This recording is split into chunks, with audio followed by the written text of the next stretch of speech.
Welcome to the Purposely Aligned Entrepreneur Podcast presented by Boss Girl Creative. This is episode number 494. Today, I'm talking about balancing multi-passions. Now let's dive in.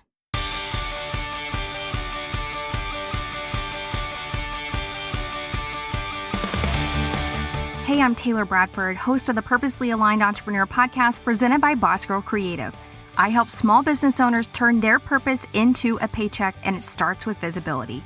In the online world, visibility equates to sales. So if you're dreaming of being the next $1 million entrepreneur, you've come to the right place because weekly I share visibility tips, brand advice, and business resources. So grab a notebook, your favorite pen, and a beverage, and let's do the work. Hello, beautiful human. Welcome to episode 494. I'm your host, Taylor Bradford. Thank you so much for being here, for pressing play. We're talking about balancing multi-passions today in this episode. You know what? We're going to switch things up, and I'm going to just nix the social media headlines. I don't get a lot of feedback on those, so I don't quite think you guys have a preference one way or the other about what's been going on in the land of social media. So starting with this episode 494, we're going to just nix that little segment and just get into the nuts and bolts. I do want to remind you, I have a way for you to leave me voice audio. I would love for you to do that, whether it's an aha moment, something you'd like to hear in a future episode, a takeaway, an idea, whatever it might be, feedback, whatever it might be, pop over to bossgirlcreative.com/speak, and it will take you to SpeakPipe, and you are able to leave me audio feedback or audio for a question or feedback, like I said, or a suggestion or an aha moment, whatever it might be, bossgirlcreative.com/speak. And then also, I would love for you to listen to this show through anybody other than Apple. I'm just going to keep that on repeat. We're going to work on listening through any other podcast listening app other than Apple. And the easiest way for me to show you what all exists in the land of listening to podcasts is to go to bossgirlcreative.com/listen. That's bossgirlcreative.com/listen. And then there's a laundry list of ways to listen to the show beyond Apple Podcasts, and then it will save your preference. So all you have to keep going back to is bossgirlcreative.com/listen. Okay, so those are the two things. Also, speaking about balancing multi-passions, I feel like, and I have felt in the last year, that there is a pivot coming. There's a pivot coming. So I feel like this is like, I don't know, like not proof in the pudding, but proof in the pudding that a pivot is going to occur or is already occurring. I've already put it out into the universe, and I think it's part of the reason why I started into this deep dive about Apple Podcasts and how my show is being handled by Apple. And then I got myself into a mastermind to kind of help walk through what did I do? What did I do to tank my show? Oh, by the way, it wasn't that I tanked my show. Apple had just had a huge iPhone or iOS update, and they helped me tank my show. So I kind of feel like this is the time, or is going to be the time, where I start exploring, and I have been exploring, where do I see myself and this podcast in a year or in 5 years? Did I ever think I would be here in this moment 9.5 years in, or close to 9.5 years in, to this show? And really, it's still Boss Girl Creative. That is still the umbrella. But I did do a name change to the Purposely Aligned Entrepreneur, and I'm feeling unalignment to that name, which is so wild because I preach purpose and intention and being in alignment. But when you don't feel like you're in alignment with that, you start like questioning and second guessing and, dropping balls, and you're like, okay, but do I steer the ship this way? Do I steer the ship that way? And so I'm noodling. I'm noodling a lot. I have come up with a possible new name for the show. I don't think overall the direction of the show would change.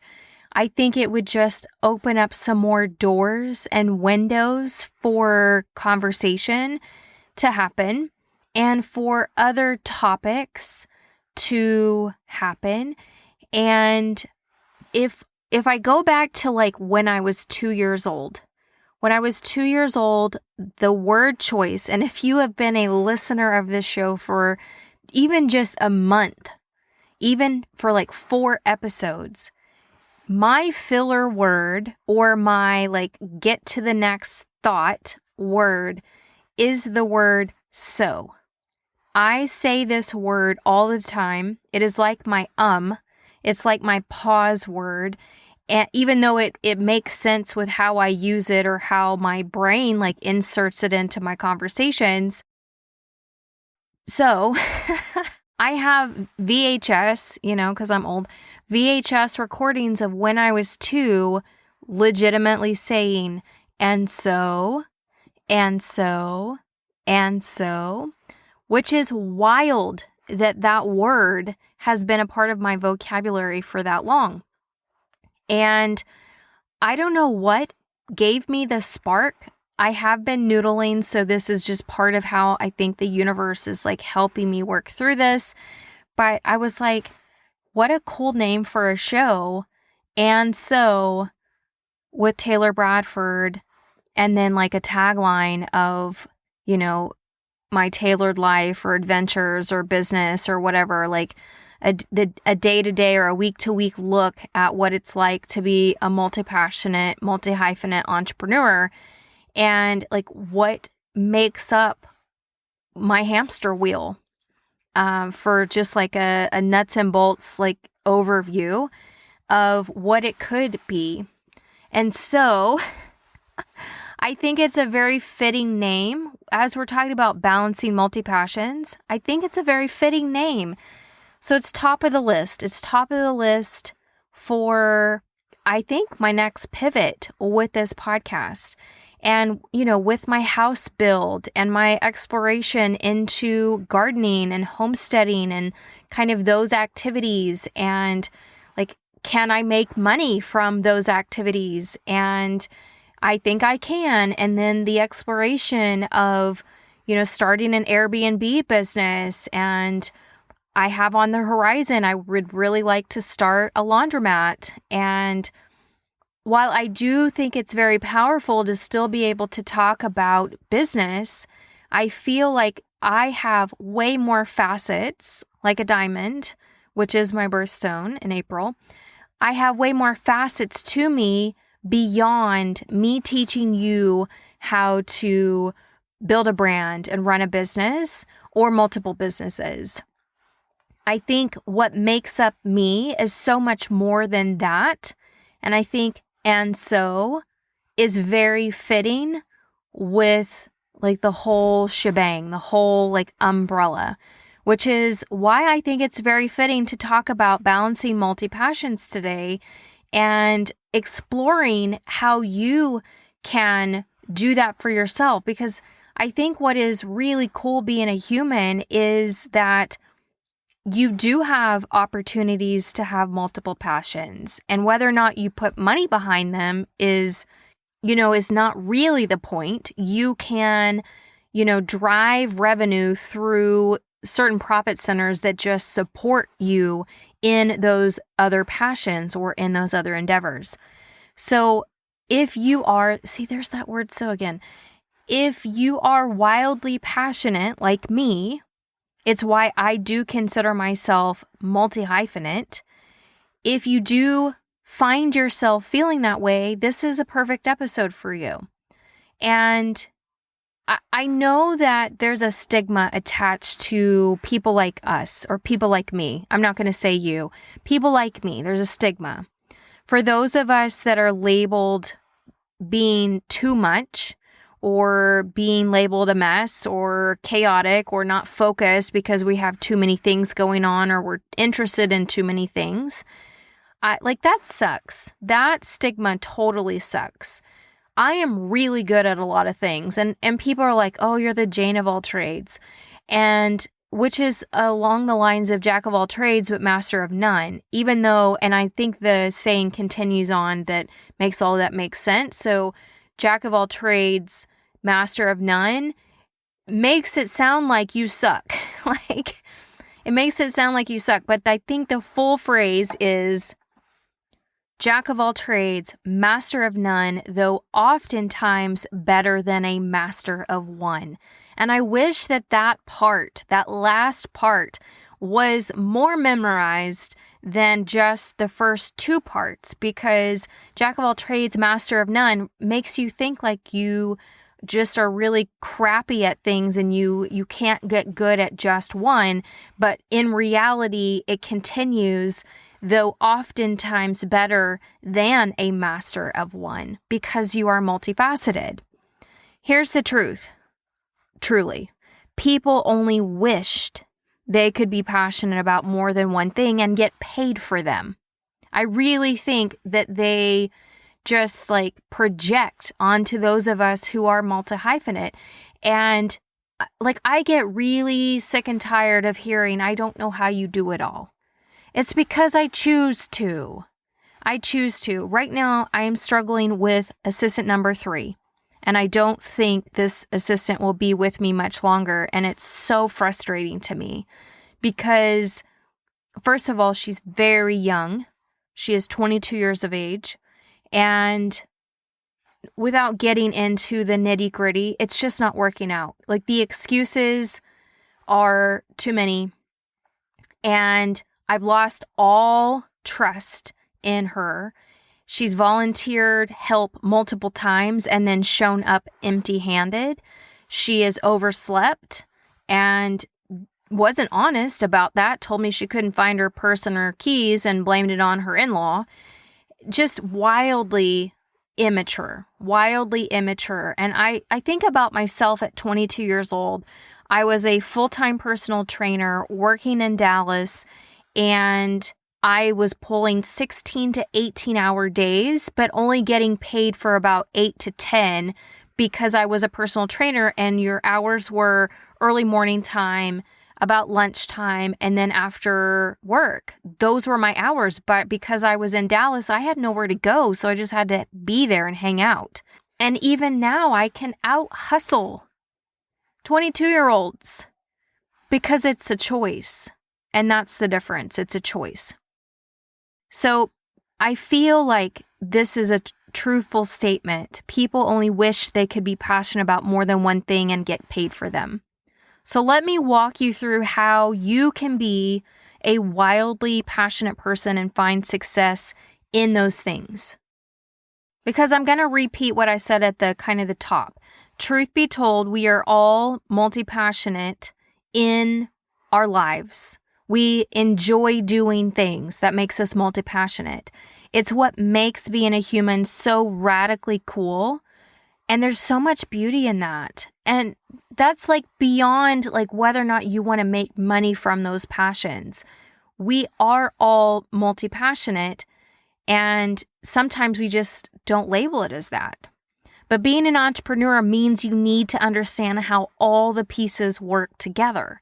Being multifaceted in business means that even if one thing is underperforming or you need to hit the pause button, your umbrella is not going to flip inside out and let the rain in. You are not tethered to just one piece of your umbrella frame. There are other pieces still holding your umbrella together. What I don't want you doing is branching out too quickly in a million different directions. Because ultimately that just leads to failure feelings or a feeling of disconnect or a feeling of discontent. When people ask me what I do, I find myself saying a lot. I do a lot of things. Or what do I not do? Which I kind of laugh at, because I don't really know if the person is really asking to know or is just kind of, having one of those pleasant talks with you. But here's the thing. I do a lot.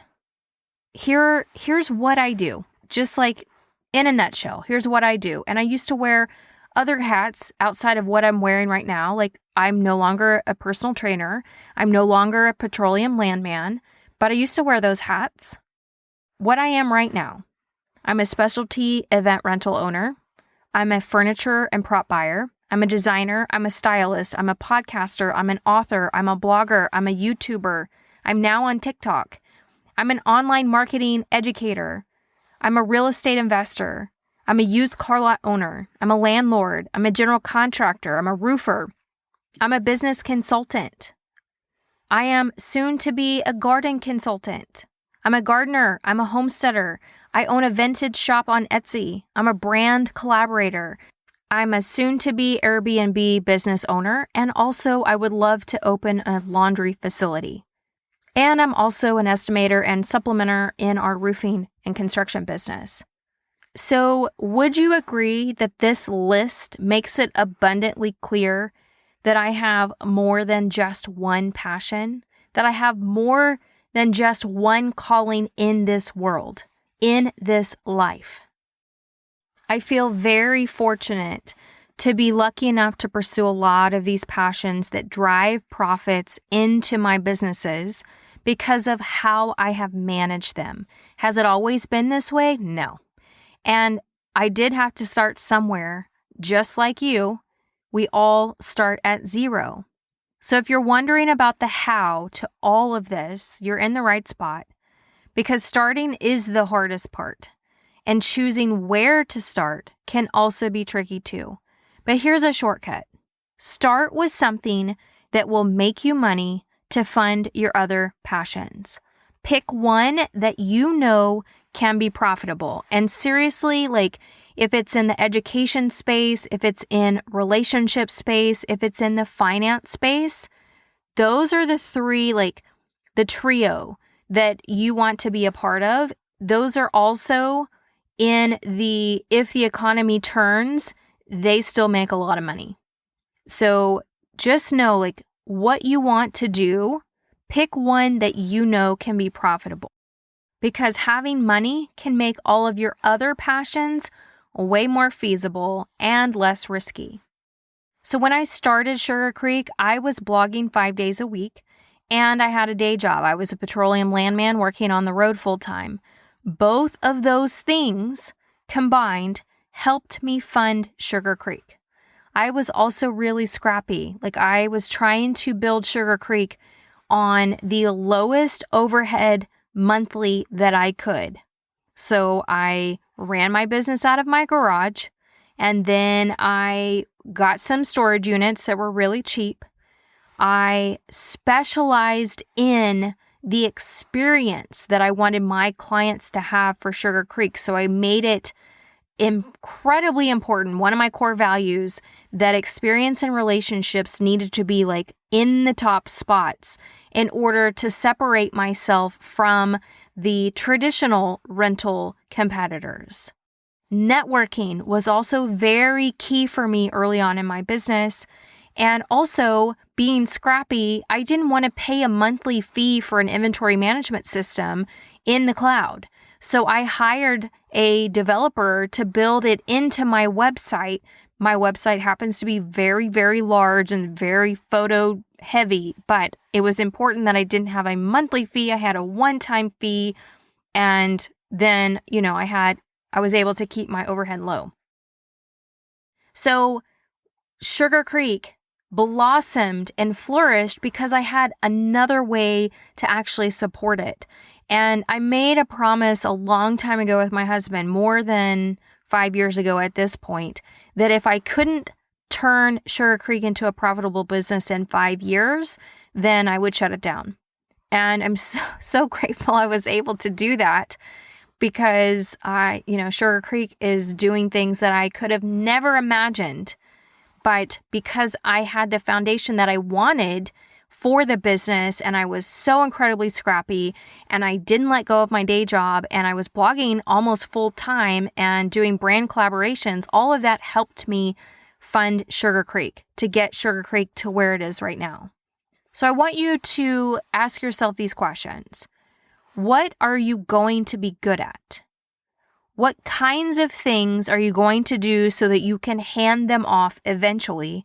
And then what are you going to build on your own? And then I want you to ask yourself, can you see yourself doing exactly what you are doing today in 5 years and in 10 years? And if you think, no way, Jose, will you be doing the exact same thing you are doing right now in 5 years or 10 years, I want you to know that this type of thinking aligns with why you need a brand, not just a business. Because a brand allows you to pivot, to evolve, to change, to grow. People care more about brands. They don't really give two, whatever's to your business, like the nitty-gritty nuts and bolts part of what you do, what you sell. They care about the brand because the brand has heart, the brand has soul. You are the human driving the business. Brands also evoke emotion, and that's what we need in order to create connection. And this is really why I can do so much under myself, Taylor Bradford, that I'm not just Sugar Creek and I'm not just Boss Girl Creative. I am a multitude of things. But I needed those brands to kind of have their own, like their own soul so that I could attract the right type of customer, because I'm not my ideal customer for Sugar Creek. No way, if any of my clients heard me say this, no way I would spend my average spend. My average spend from my clients is $5,000. That is my average spend for a Sugar Creek client. Like, that's what they spend with me. I am not in the market to spend $5,000 for an event. So I'm not my ideal customer, which is why Sugar Creek has its own brand. It's got its own heart and soul, and it's attracting the client that I want to work with. So if you haven't yet listened to episode 491, it's the most recent episode about branding. I want you to go listen to that one, because building a brand will help you manage your passions. It will help you create connection beyond just what you sell, beyond what you do. It will allow people to get excited to see where you are heading. So if you want to explore the avenues of your passions, people have to care about you. You have to be the brand. One thing that I see entrepreneurs do, small business owners do, I see them get trapped in not having systems in place that allow for someone else to step in and take over the reins for that particular thing or that particular aspect of your business. Don't be the one person required in every step of the process. The best way to grow is to create repeatable systems that can be taught to others.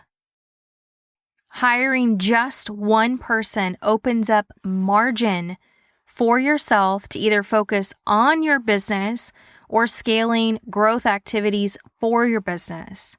Give yourself the gift of finding and or opening up margin. And here's my final tip for you. One thing at a time. Start with creating a brand. Create a brand voice, create visual aspects, create recognition beyond what you sell. Because once you do that, you have the perfect foundation to branch out in the future.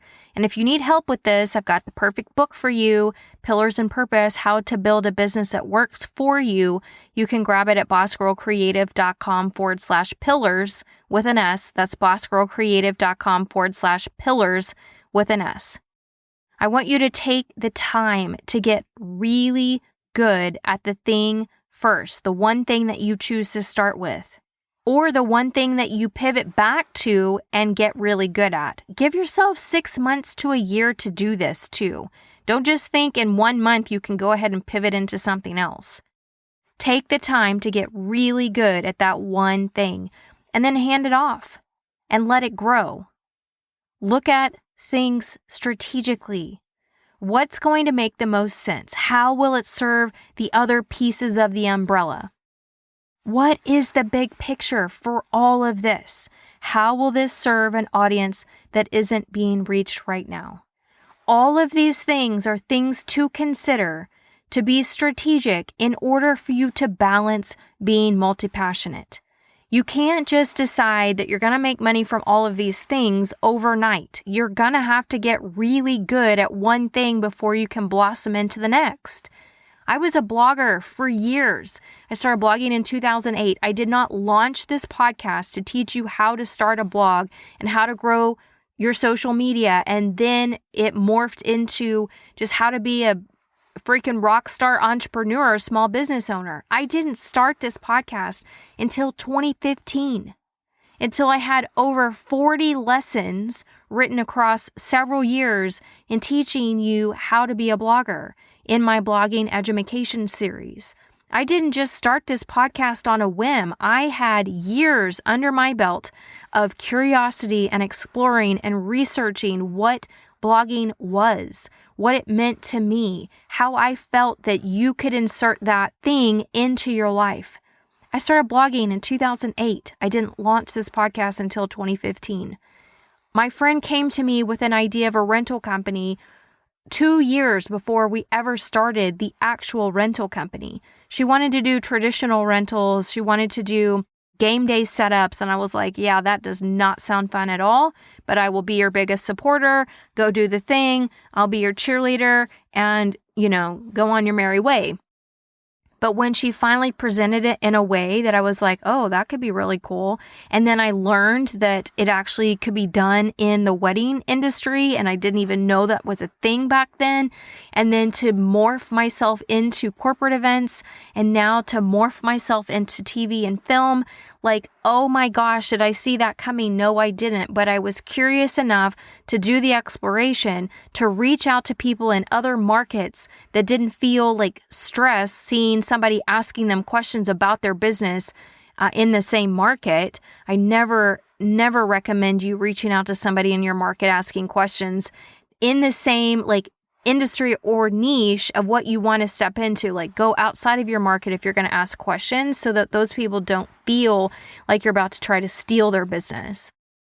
I purposefully did those things in order to set myself up to be successful. I didn't quit my day job to start Sugar Creek. I started Sugar Creek in my garage. I wanted to see if I could be as scrappy as possible and to make this thing a thing. And then I knew, even though it was scary as all get out, that I had to rip the Band-Aid off and hire an in-person assistant. And I had a rock star one for 2 years. And then, we kind of had a really big event that just kind of rocked her. And we ended up parting ways. And then I hired another one and that one didn't work out. And then this one's only about 2 months in and she's not working out. So I'm going to have to go back to the drawing board. But I can tell you by making those decisions to bring people on is I've found margin. I've found margin so I can explore other things and to explore things that are going to put more revenue back into my businesses, which is allowing me to think about Airbnbs and to think about laundromats. Did I ever see myself owning a laundromat? No. Did I ever see myself owning a used car lot? No. Did I go to college thinking I would do all of these things? No, I didn't. So I'm just okay, how do we balance being multi-hyphenate? How do we balance being multifaceted? We start with one thing and we get really good at it and we build a brand and we are the heart and soul of our brand. And when we want to make a pivot or when we want to hit the pause button, I'm thinking to myself, I had a company called Ivory and Ink and we tried to trademark it. And the trademark attorney was like, yeah, no, or the trademark office for the government was like, yeah, no, there's somebody that has a similar name in this space, which looks to be too much like your space, even though it really wasn't. And I was like, okay, so that was 3 years of a wasted brand building. And so the business partner at the time, we went our separate ways. I held on to the brand. I renamed it to Isleology. And that's just sitting there. I don't have the mental capacity that's for the wedding industry. I don't have the mental capacity to do anything with it right now. But for 3 years, I was all in on that. And it allowed me, like all these other things allowed me to explore, like, could I build that out? Could that be a profitable, umbrella structure piece? And how would it fit into what I'm already doing? And is there symmetry in that? And for the most part, yeah, there was, until we, went up on that wall, and then I ended up going separate ways with the business partner that was part of that. But it's allowed me, like that experience has allowed me to open up more doors and have more life experience, and like, okay, well, I can put that on the shelf and it can sit there until I want to do something with it, if I want to do something with it. But man, I can explore these things, and I can explore these things. And now I'm gardening, and now I'm learning Spanish, and the humanness of ourselves is so fascinating when you are multi-passionate. It is so incredibly fascinating. I feel like I have a lot of squirrel moments, which is why I think, I don't know for a fact, but I think pivoting into this new kind of realm of this podcast is going to be a better skin for me, a better fit for me, and it will allow me to open up the curtain for people to hear more about what goes on in my day-to-day, in my week-to-week, which may create more connection points, which may, open more doors and open more windows. And I'm really looking forward to that next chapter. So if you have thoughts, I would love to hear them. You can come leave me audio feedback, bossgirlcreative.com/speak to leave me the audio feedback, or you can DM me on Instagram. You can find me at Boss Girl Creative on Instagram, or Taylor L. Bradford on Instagram. Either one, DM me, tell me your thoughts. I'd love to hear. Okay, that wraps up this week's episode. Thank you so much for being here, for listening to this podcast. I so appreciate you. If you haven't had a chance to rate or review my show in the app that you are listening in, I would so appreciate you doing that. Take 1 minute. It would mean the world to me. Does it really do anything in the algorithms of the app? Probably not, but it would really make my day if you could go do that. And then, I hope you have a great Thanksgiving if you're celebrating that. And until next time, I hope you have a great rest of your week. Hey, real quick before I go, I wanted to pop back in and say again, thank you so much for listening to this latest episode of the Purposely Aligned Entrepreneur Podcast. I would so love a favor from you right now. Would you please share this episode with a friend, or share it to your social media and tag me at Boss Girl Creative? Oh my gosh, that would mean so much to me if you did that right now. Okay, I'll see you next week with a brand new episode.